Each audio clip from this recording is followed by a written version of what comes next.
برادران ملت اسلامیہ السلام علیکم ورحمۃ اللہ وبرکاتہ۔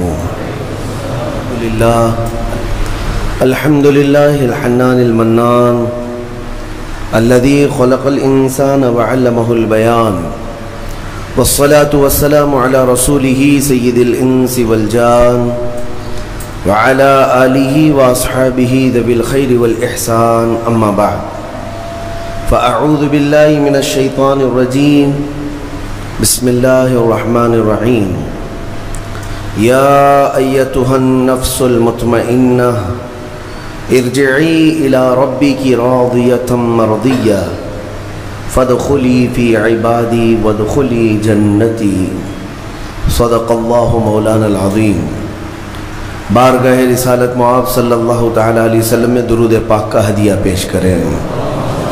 اللہم صلی علی سیدنا و مولانا محمد معدن الجود والکرم وآلہ واصحابہ الکرام وابنہ الکریم وبارک وسلم صلاة دائمة سرمدا ابدا۔ عزیزان گرامی وقار، رمضان المبارک کا پہلا جمعہ ہے۔ اللہ عز و جل اس کی سعادتیں، اس کی برکتیں ہم سب کو نصیب فرمائے۔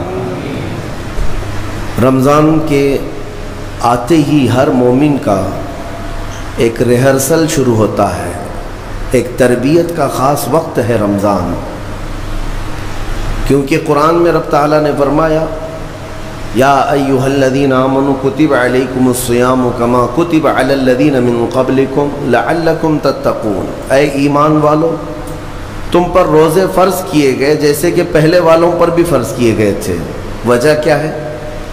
لعلکم تتقون، تاکہ تمہیں پرہیزگاری حاصل ہو، تاکہ تم تقوی والے ہو جاؤ۔ تقوی اور پرہیزگاری یہ اتنی ضروری ہے تمہارے لیے کہ جس کے لیے ایک مہینہ پوری تمہاری تربیت کرائی جا رہی ہے کہ تقوی کیا چیز ہے۔ میں آپ سے اگر کہوں کہ یہ بنیاد ہے تمام اعمال کی، تقوی جو بھی عمل کریں آپ، تقوی جو ہے یہ بنیاد ہے۔ تقوی کا مطلب ہے اللہ کا خوف، اللہ کا خوف، یا جو بھی عمل کرتا ہو وہ صرف اللہ کے لیے کرتا ہو، یہ تقوی ہے۔ اور یہ ہر عمل کے لیے ضروری ہے، ہر عمل کے لیے۔ نماز میں تقوی ضروری ہے، روزے میں تقوی ضروری ہے، حج میں تقوی ضروری ہے۔ آپ دیکھیں حج کا سفر جب کرنا ہو تو رب تعالیٰ نے فرمایا وَتَزَوَّدُوا، توشہ ساتھ میں لے لینا۔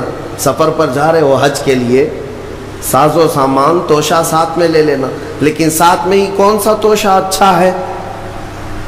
یعنی روٹی، سالن، چاول یہ توشہ، کپڑے لتے، حاجات یہ توشہ؟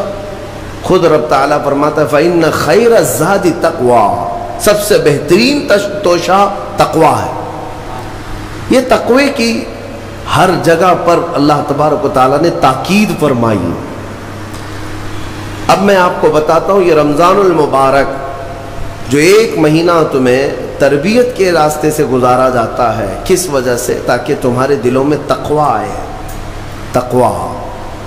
اور تقوی کی سب سے پہلی جو تربیت ہوتی ہے، صوفیہ اکرام کے پاس جب کبھی کوئی طالب جاتا تھا مرید ہونے کے لیے یا خلافت لینے کے لیے، پہلے کا دور ایسا تھا کہ اولیاء اکرام سب سے پہلے اسے اپنی خانقاہ میں رکھ کر کے بھوکا اور پیاسا رکھتے تھے، کہ بھوک کو برداشت کرنا اور پیاس کو برداشت کرنا اگر تیری عادت بن گئی تو تقوی یوں ہی آ جائے گا۔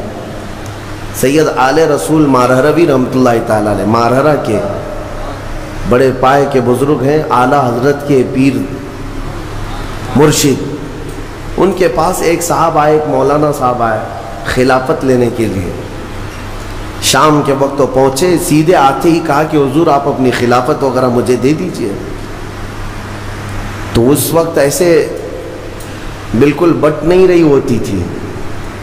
آپ نے کہا آپ آج تو آئے ہیں، مہمان ہیں ہمارے ہاں، رک جائیے خانقاہ میں، کل کو بات کریں گے، رات ہو چکی ہے۔ اور حضرت نے اپنے خادم سے کہا مولانا کی اچھی خاطر تواضع کرو۔ رات کو ان کو ایک کمرے میں رکایا گیا اور ان کو خوب مچھلی کھلائی گئی۔ حضرت کا حکم تھا کہ انہیں مچھلی پیٹ بھر کر کے کھلائیں لیکن پانی مت دینا. اور ایک خاص قسم کی وہاں پر مچھلی ملتی ہے اتر پردیش میں، وہ مچھلی کھلائی گئی. جب پیٹ بھر کر کے مولانا صاحب نے مچھلی کھائی تو خادم صاحب نے باہر سے دروازہ بند کر لیا، کمرے میں انہیں اندر چھوڑ کر باہر چلے گئے. وہ اندر سے پکارتے رہے پانی تو دے دیجئے، کھانا کھا لیا پانی تو دے دیجئے. کوئی سننے والا ہی نہیں تھا. وہ پانی کرتے کرتے کرتے اندر سے چیختے رہے، چلاتے رہے، اور پھر جو ہے ان کی آنکھیں بڑی ہو گئی تھی پیاس کی شدت کی وجہ سے. ظاہر سی بات ہے مچھلی کے بعد بہت تیز پیاس لگتی ہے، کیونکہ مچھلی باہر بھی پانی میں رہتی ہے، اندر بھی اسے پانی کی ضرورت ہوتی ہے. تو وہ چیختے رہے یہاں تک کہ اب برا بھلا کہنا بھی شروع کر دیا. میں نے ان کی بڑی تعریف سنی تھی لیکن مہمانوں کے ساتھ ایسی بدتمیزی، ایسا سلوک. رات بھر وہ تڑپتے رہ گئے. صبح کو جو ہے نڈھال پڑے تھے زمین پر. فجر سے پہلے دروازہ کھولا گیا. انہوں نے آؤ دیکھا نہ تاؤ، خادم کا جبہ پکڑ کر کھینچا اور لڑنے پر آ گئے ہیں. تماچے لگائے. کہا کہ یہ کوئی شرافت ہے، یہ کوئی تہذیب ہے؟ اس طرح سے کھانا کھلا کر مہمان کو بغیر پانی کے بند کر کے چلے جاتے ہو. تو حضرت اس وقت آ گئے. حضور آل رسول رحمۃ اللہ تعالی علیہ قریب آئے، پوچھا کیا بات ہے؟ کہا آپ نے ایسا ایسا ہمارے ساتھ سلوک کیا. کہا اب آپ کو پانی دے دیا جائے گا لیکن اب خلافت نہیں دی جائے گی، اس لیے کہ پانی کی پیاس برداشت نہ کر سکے اسے تقویٰ نہیں، اور تقویٰ نہیں تو خلافت کس بات کی؟ تقویٰ کئی چیزوں سے رک جانے کا نام ہے. حضرت عمر فاروق رضی اللہ تعالیٰ عنہ سے پوچھا گیا تقویٰ کیا چیز ہے؟ تو آپ فرماتے ہیں کہ یوں سمجھو کہ ایک راستہ ہے جس میں دائیں جانب بھی کانٹے ہیں، بائیں جانب بھی کانٹے ہیں، سامنے تمہاری منزل ہے. دونوں راستوں سے کانٹوں سے اپنے جسم کو بلکہ اپنے کپڑوں کو بچا کر کے نکل جانا، یہی تقویٰ ہے. اور رسول پاک صلی اللہ تعالیٰ علیہ وسلم کی ایک حدیث پاک، الحلال بین والحرام بین، فرمایا حلال بھی واضح ہے، حرام بھی واضح ہے. کیا چیز حلال ہے یہ بھی پتہ ہے آپ کو، کیا چیز حرام ہے یہ بھی پتہ ہے. شراب حرام ہے، خنزیر حرام ہے، مردار حرام ہے، چوری حرام ہے، یہ سب تو پتہ ہے. حلال بھی پتہ ہے، اپنے ہاتھوں سے کمائی ہوئی چیزیں حلال ہیں. چاول، گیہوں، باجرہ، یہ سب چیزیں حلال ہیں نا آپ کے لیے. پھلوں میں بہت ساری حلال ہے، جانوروں میں جو حلال ہے وہ سب پتہ ہے. تو حلال کی لسٹ بھی معلوم ہے تمہیں، حرام کی لسٹ بھی معلوم ہے. حضور پاک صلی اللہ علیہ وسلم فرماتے ہیں ان دونوں کے بیچ میں کچھ چیزیں ہیں جن کے بارے میں پتہ نہیں چلتا حلال ہے کہ حرام ہے. ان چیزوں کو چھوڑ دینے کا نام تقویٰ ہے. بعض لوگ کیا سمجھتے ہیں حرام کو چھوڑ دینا تقویٰ ہے. ارے میاں حرام کو چھوڑنا تو مسلمان کی شان ہے، ضروری ہے. تم شراب نہیں پیتے تو یہ تقویٰ نہیں ہے، یہ تو اسلام کا حکم ہے. تم جوا نہیں کھیلتے، چوری نہیں کرتے، یہ تو اسلام کا حکم ہے تمہارے اوپر. لیکن کچھ ایسے شک والی چیز سے بھی بچ جاتے ہو، اس کو کہتے ہیں تقویٰ. وہ تقویٰ ہے. تقوی کی بہت ساری مثالیں ہیں، لیکن میں آپ کے سامنے ابھی رمضان کے متعلق عرض کرنے جا رہا ہوں کہ جیسے گزشتہ میں نے ایک تفسیر میں بھی عرض کیا، بعض لوگوں کو ایسا لگتا ہے کہ رمضان میں لوڈ شیڈنگ ہوتی ہوگی، کچھ خزانہ خدا میں بچت کے لیے لوگوں کو بھوکا اور پیاسا رکھا جاتا ہے، کچھ رزق بچا لیا جائے. نادانو، اللہ رب العزت جو پوری کائنات کا رزاق حقیقی ہے، اسے کسی چیز کی کمی نہیں ہے. یہ روزے جو فرض کیے گئے خزانے میں بچت کے لیے نہیں بلکہ ہمارے جسموں کی اور ہماری روحوں کی اصلاح کے لیے، ہماری روحوں کی اصلاح اور جسموں کی اصلاح کے لیے ہمیں تقویٰ ملے.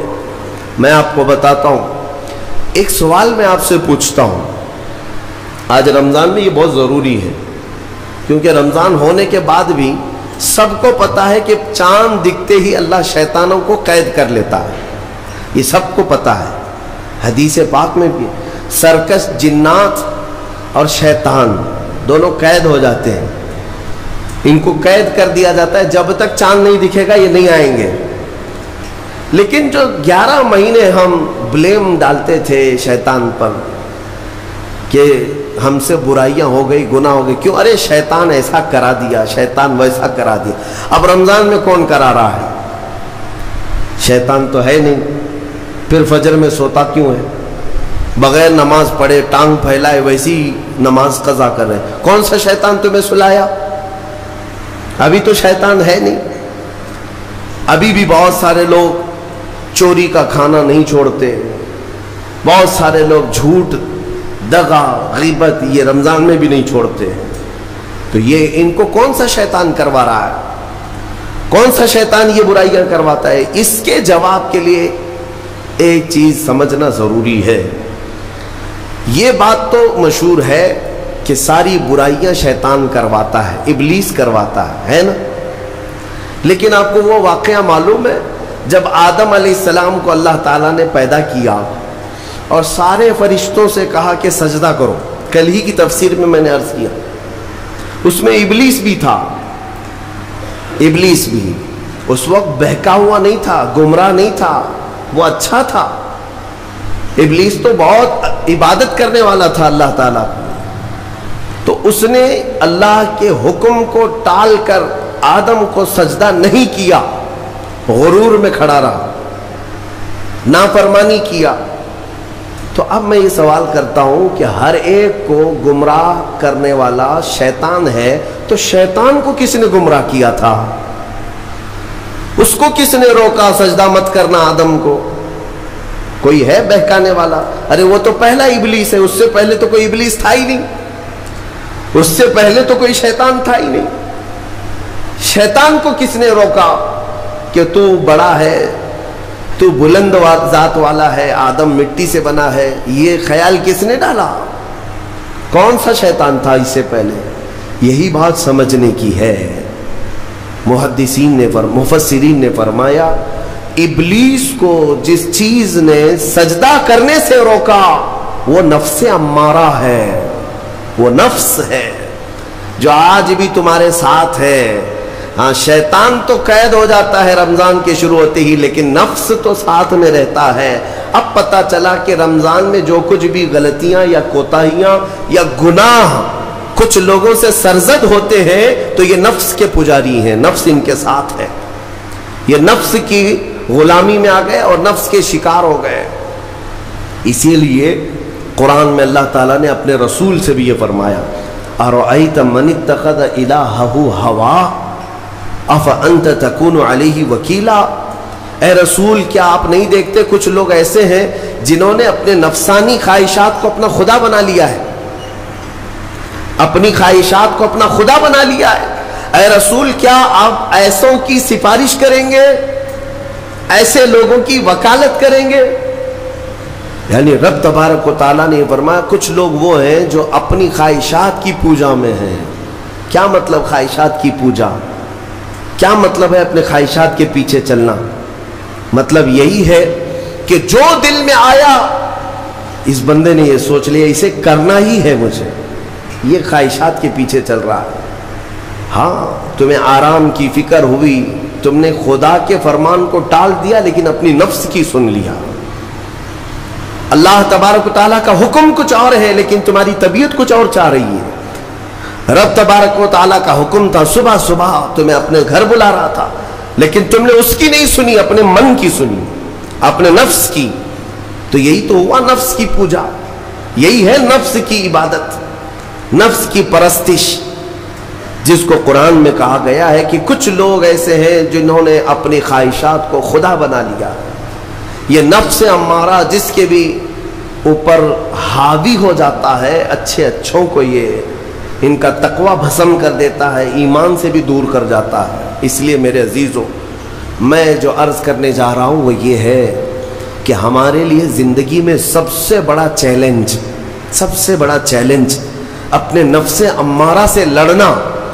آپ کو پتہ ہے رسول پاک صلی اللہ تعالیٰ علیہ وسلم ایک جہاد سے جب واپس مدینے تشریف لا رہے تھے، وہ جہاد بہت سخت تھا، صحابہ زخمی تھے، بہت گھماسان کی لڑائی ہوئی تھی، لیکن جب واپس مدینے آ رہے تھے تو میرے آقا نے ایک جملہ فرمایا تھا، رجعنا من الجہاد الاصغر الى الجہاد الاکبر، اے میرے صحابہ ہم چھوٹے جہاد سے بڑے جہاد کی طرف جا رہے ہیں۔ صحابہ نے پوچھا اس سے بڑا جہاد اب کون سا ہے یا رسول اللہ؟ میرے آقا صلی اللہ علیہ وسلم فرماتے ہیں، اے میرے صحابہ اپنے نفس سے لڑنا اب یہ بڑا جہاد ہے، نفس سے لڑنا بڑا جہاد ہے۔ میرے عزیزوں، یہ خواہشات کو ہی ختم کرنا ہو، اس نفس کو اگر کنٹرول میں لانا ہو تو کیا کرو گے؟ نفس امارہ سب کے پاس ہے۔ قرآن میں مولا فرماتا ہے وَمَا أُبَرِّئُ نَفْسِي إِنَّ النَّفْسَ لَأَمَّارَةٌ بِالسُّوءِ إِلَّا مَا رَحِمَ رَبِّي۔ کوئی اپنے نفس سے بچ نہیں پائے گا سوائے وہ شخص جس پر میرا رب رحم فرمائے۔ اللہ کا رحم جس پر ہو گیا وہ اپنے نفس سے بچ جائے گا۔ میں آپ کو ایک دعا بتاتا ہوں، حضور پاک صلی اللہ علیہ وسلم اگر دعا کرتے تھے تو اس سے آپ کو اندازہ ہو جائے گا کہ یہ کتنی امپورٹنٹ چیز میں آپ کے سامنے کہہ جا رہا ہوں۔ کون سی؟ حضور جب دعا کرتے تھے تو یوں کہتے تھے اللہ کی بارگاہ میں، اللہم لا تکلنی الی نفسی طرفۃ عین، اے اللہ تو مجھے میرے نفس کے حوالے ایک منٹ کے لیے بھی مت دینا، تو اپنی حفاظت میں رکھ۔ حضور جب یہ دعا کرتے تھے کہ مجھے میرے نفس کے حوالے ایک منٹ کے لیے، طرفۃ عین کہتے ہیں پلک جھپکنے کے برابر، اتنے ٹائم کے لیے بھی اے اللہ تو مجھے میرے نفس کے حوالے مت کرنا، تو اپنی حفاظت میں رکھ۔ سید الانبیاء جب یہ دعا کرتے ہیں تو اندازہ کرو اے مومنو، نفس کی تباہ کاریاں کیا کیا ہیں، یہ کتنوں کو ہلاک کر دیتا ہے، کتنوں کا عمل ضائع کرتا ہے، کتنوں کا ایمان ختم کرتا ہے۔ اب میں جو بات کہہ رہا ہوں وہ یہ توجہ سے سنو، یہ نفس امارہ جس نے شیطان کو بھی گمراہ کیا، شیطان کو بھی بہکا دیا، یہ نفس آدم کو سجدہ نہ کرنے کا جو غرور پیدا کیا یہی نفس امارہ تھا۔ اس نفس امارہ کو اگر کوئی کنٹرول کرا سکتا ہے تو وہ ماہ رمضان المبارک، بس یہی ہے رمضان کی فضیلت۔ رمضان المبارک اس لیے تمہیں دیا گیا کہ بڑی بڑی طاقتیں تمہارے نفس کو قابو میں نہیں کر پائیں گی، لیکن رمضان کے روزے تمہیں کنٹرول میں لے آئیں گے، کنٹرول میں لائیں گے۔ اب سمجھ میں آیا کہ روزے کیوں رکھائے جا رہے ہیں؟ ارے گرمیوں کی شدت ہے، ادھر حلق سوکھا جا رہا ہے، پیٹ پیٹ سے لگ جاتا ہے۔ ان لوگوں کو پوچھو روزہ کیسا ہوتا ہے جو مزدوری کرتے ہیں، ان لوگوں سے پوچھو جو دن بھر کام کاج کرتے ہیں۔ میرے عزیزوں، روزے رکھنے کے بعد کیا رب تبارک و تعالیٰ کسی کو اس کی طاقت سے زیادہ تکلیف دینا چاہتا ہے؟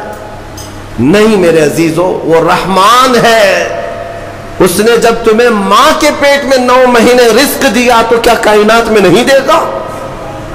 تمہیں ماں کے پیٹ میں بھی رزق دیتا رہا۔ تم جب دنیا میں آئے تمہارے ماں کے سینے میں خون سے دودھ کس نے بنایا؟ تمہارے رزق کا انتظام کرنے والا وہ خدا۔ اگر تمہیں حکم دیتا ہے کہ صبح سے لے کر شام تک بھوکے رہو تو یہ اس کا ظلم نہیں بلکہ یہ عین کرم ہے، اللہ تبارک و تعالیٰ کا رحم ہے تم پر کہ وہ مولا ہماری اصلاح چاہتا ہے کہ ہمارے اندر تقوی آ جائے، جسم میں بھی اور روح میں بھی۔ اب ایک اور بات میں آپ کو بتا دوں، میں نے ایک بات پڑھی تھی نفس کے متعلق، یہ نفس امارہ، اسی لیے امام غزالی رحمۃ اللہ تعالی علیہ نے فرمایا اللہ کی جو مخلوق ہے وہ 3 طرح کی ہے، ایک فرشتے، دوسرے انسان، تیسرے جانور۔ یہ 3 الگ الگ قسم کی مخلوق ہیں کیونکہ اللہ تعالیٰ نے تینوں کو جو چیزیں دی ہیں ان میں فرق ہے۔ فرشتوں کو اللہ نے عقل دیا ہے، نفس نہیں ہے، نفس، شہوت، برائی کرنے کی خواہش فرشتوں کے اندر ہے ہی نہیں، وہ سوچ بھی نہیں سکتے برائی کرنے کا۔ فرشتوں کو اللہ نے عقل دیا ہے اور عقل عزت والی چیز ہے، اور جانوروں کو اللہ نے نفس دیا ہے، عقل نہیں، عقل والے نہیں ہیں جانور، عقل والے نہیں، لیکن نفس ہے، شہوت ہے، شہوت بھی ہے نفس بھی۔ لیکن انسان ایک ایسی مخلوق ہے جسے اللہ نے عقل بھی دیا ہے، نفس بھی دیا۔ مطلب یہ ہے کہ تمہیں اللہ نے ایک چیز فرشتوں والی دی ہے، ایک چیز جانوروں والی بھی دی ہے، دونوں تمہارے اندر ہے، عقل بھی ہے، نفس بھی ہے۔ لیکن امام غزالی فرماتے ہیں توجہ، جو بندہ نفس ہونے کے باوجود گناہوں سے اپنے آپ کو بچا لیا، وہ بندہ فرشتوں سے بھی افضل ہے۔ کیوں؟ فرشتے اس لیے بچے ہوئے ہیں کہ ان کے پاس نفس ہے ہی نہیں، اور تم بچ رہے ہو تو کمال کی بات ہے، نفس ہوتے ہوئے بھی گناہ سے بچ گیا تو اس انسان کا مقام فرشتوں سے بھی اعلیٰ ہے۔ لیکن ساتھ ہی امام غزالی یہ بھی فرماتے ہیں عقل ہونے کے باوجود اگر گناہوں سے نہیں بچتا تو پھر وہ جانوروں سے زیادہ ذلیل ہے، کتے اور خنزیر سے بھی گیا گزرا ہے، کیونکہ جانور تو بیچارہ معذور ہے، اسے عقل نہیں ہے، نفس ہے۔ تمہارے پاس عقل ہے، اس کے باوجود حرام کاریاں کر رہے ہو تو جانوروں سے زیادہ گر گئے۔ فیصلہ تمہارے ہاتھ میں ہے کہ تم کون سی زندگی گزارنا چاہتے ہو، کون سی، کہ تم نفس کے پجاری بن جاؤ یا عقل کا صحیح استعمال کر کے فرشتوں والی صفات پر عمل کرو۔ عزیزان گرامی وقار، نفس اور عقل یہ جو دو چیزیں ہیں، ان کو میں آپ کے سامنے تھوڑا سا کھول کر کے عرض کرتا ہوں۔ عقل جو ہے عزت والی چیز ہے، جسے بھی دی گئی ہے وہ عزت والا ہے۔ کیوں عزت والی ہے یہ عقل؟ پوری دنیا میں عقل کا ہی تو کمال ہے، جس کے پاس عقل ہے وہ بادشاہ ہے، جس کے پاس عقل ہے وہ لوگوں کو ہانکتا ہے، پوری دنیا کو ادھر سے ادھر کر سکتا ہے۔ عقل اور نفس جو ہے، نفس برائیوں کی طرف بلانے والا، عیاشی کی دعوت دینے والا، موج مستی کرانے والا اور اپنے آپ کو تباہ کروانے والا۔ اچھے بھلے نوجوان 25 سال کی کڑیل جوانی ہے، کون ہے جو انہیں نشے کے اڈے پر لے جاتا ہے؟ کون ہے جو ان کو تباہ و برباد کرتا ہے؟ نوجوان کو اچھی طرح سے معلوم ہے کہ میں کوکین، افیون، ہیروئن لوں گا تو میرے جسم کے ساتھ کیا ہوگا، اسے معلوم ہے، لیکن اس کے باوجود عیاشی کروانا یہ نفس کی عادت ہے۔ کسی کے اوپر نفس غالب آتا ہے، کسی کے اوپر عقل غالب آتی ہے۔ عقل جس کے اوپر غالب آ گئی وہ اچھا آدمی ہے، نفس جس کے اوپر غالب آ گیا وہ شیطان کا پجاری ہو گیا، نفس کی سننے والا۔ اب یہ دونوں جو چیزیں ہیں میں بتاتا ہوں آپ کو۔ روایت میں ملتا ہے کہ جب اللہ نے عقل کو بھی پیدا کیا اور نفس کو بھی پیدا کیا تو اپنے سامنے حاضر کیا، عقل سے پوچھا کہ اے عقل بتا میں کون ہوں اور تو کون ہے؟ عقل نے کہا یا ربی انا عبدک وانت ربی، اے اللہ میں تیرا بندہ ہوں اور تو میرا رب ہے۔ عقل نے کیا کہا؟ میں تیرا بندہ ہوں اور تو میرا رب ہے۔ اللہ نے عزت سے نوازا، اقرار کیا نا بندہ ہونے کا، عقل نے اقرار کیا۔ پھر نفس کو بلایا، نفس سے پوچھا بتا میں کون ہوں اور تو کون ہے؟ نفس نے کہا انت انت انا انا، تو ہے میں ہوں۔ یہ غرور تھا نفس کے اندر، یہ گھمنڈ تھا نفس کے اندر کہ میں ہوں۔ نفس جس کے اندر غالب آتا ہے وہ آج بھی یہی کرتا ہے، میں ہوں، کسی کے سامنے کیا جھکنا ہے۔ تو حکم ہوا کہ اس نفس کو 100 سال جلایا جائے، 100 سال جلایا گیا، اس کو عذاب دیا گیا نفس کو۔ 100 سال بھگتنے کے بعد، آگ کی تپش بھگتنے کے بعد اسے پھر لایا گیا نفس کو۔ اللہ تعالیٰ نے پوچھا اے نفس بتا میں کون ہوں اور تو کون ہے؟ نفس نے کہا انت انت انا انا، تو ہے میں ہوں۔ غرور نہیں ٹوٹا، گھمنڈ نہیں ٹوٹا۔ حکم ہوا اللہ کی طرف سے فرشتوں کو، اس نفس کو اب 100 سال تک بھوکا اور پیاسا رکھا جائے، کوئی چیز نہ دی جائے۔ اسے سخت سزا دی گئی، بھوک اور پیاس کی نفس کو کوئی چیز نہیں دی گئی۔ 100 سال کے بعد پھر اس کو حاضر کیا گیا، پوچھا گیا بتا کون ہوں میں؟ نفس نے کہا اے اللہ تو میرا خدا ہے، میں تیرا بندہ ہوں۔ فرمایا بزرگوں نے کہ نفس کو اگر کوئی جھکا سکتا ہے تو وہ بھوک ہے، اسی لیے مولا نے رمضان کے روزے تم پر فرض فرمایا۔ نفس کو جھکا سکتے ہو، نفس کو کنٹرول میں لا سکتے ہو تو بھوک کے ذریعے سے۔ ہاں یہ بھوک اور پیاس یوں ہی نہیں دی گئی ہے.